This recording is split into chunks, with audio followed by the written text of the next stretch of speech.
Netflix may crack down on password sharing, but in a consumer-friendly way. You share your Netflix password, Will? I do with my sister. You share. Yeah. You're a sharing guy.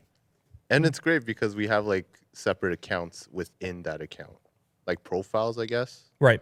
Yeah. So it works out. It's great. Yeah.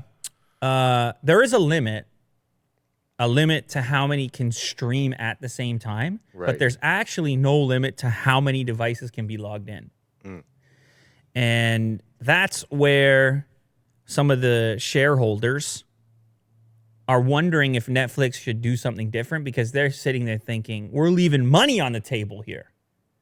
Because they believe, of course, as a shareholder would, that if you crack down all those people that are sharing these logins beyond, let's say, the family plan, the $17 plan includes a certain number of concurrent users. Do you know which plan you're on? Are you basic, Will? Yes. You're on a $9.99. Yeah. So you probably still get 2 users. But anyhow, so shareholders, they wonder, because it's obviously a common practice. You guys watching probably share your passwords with other people too.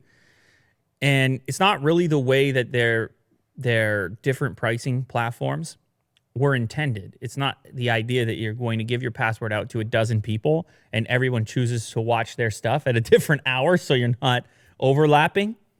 Imagine that coordination on the instant messaging. Okay, it's my turn. Yeah. But you could get your costs down quite significantly if you have a $15 plan, split it with 15 people, get down to $1. Yeah, it's great. You guys just got to work out your watching time. $1 a month. But if you're a binge watcher, you don't watch it all the time anyway. That might be just fine for you.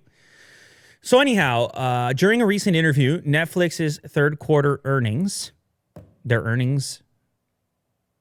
Guggenheim Securities' Michael Morris asked Netflix CFO Spencer Neumann about the company's approach to password sharing. Specifically, Morris asked how important password sharing is for Netflix to address and how the company might go about doing so without alienating its subscribers.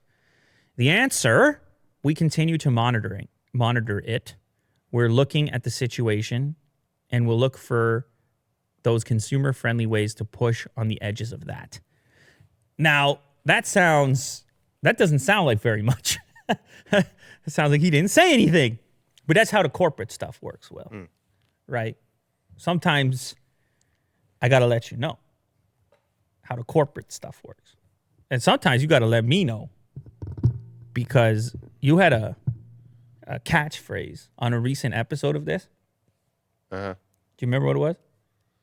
You had a catchphrase that the people in the comments picked up on it. And once we start going down the corporate road, you hit us with this word. It's a word. Oh, gosh. Now you put me on the spot. I don't remember. The word was business, Will. Oh, you like that. You like that more than I thought you would. You're trying to put the Business.com. You remember that moment? Yeah. Yeah, it was a big moment in the history of this show. People, they were out there watching. They were wondering. They're just sitting there watching, waiting for the next big moment in their lives, for an epiphany. And then there was a pause in the action, and you just dropped business on everyone. Yeah. So it's a very important moment in the history of the show. People will never forget it. So that's how it works over here. Him saying that is considered significant because he didn't say the opposite. He didn't come out and say, no big deal, customers can do whatever they want. He said, we're going to find consumer-friendly ways to push on the edges of that. In other words, we're going to try our best to eliminate it without losing customers. Slowly, without people noticing. So if you're one of these people that's sharing your password with a lot of people right now and somehow managing that experience, you might at some point in the near future get kicked out, or they may put some sort of restriction in place that doesn't allow for the number of devices to be logged in. I know the restriction exists right now for how many devices can stream at the same time, but there are other products out there like PlayStation and others where you can only have a couple of systems logged in, and that's it. Right. And after that, you have to remove one of the pieces of hardware before you can add another one. The UFC app works like that as well. You actually have a certain number of devices that your login can even exist on. There's no timeline listed here. Netflix doesn't want to lose your business, but increasingly in the land of competitive streaming platforms, it's becoming apparent that it's a showdown. It's going to be heavy. You got Disney coming in, Apple coming in. People are questioning their Netflix subscriptions alongside all their other subscriptions.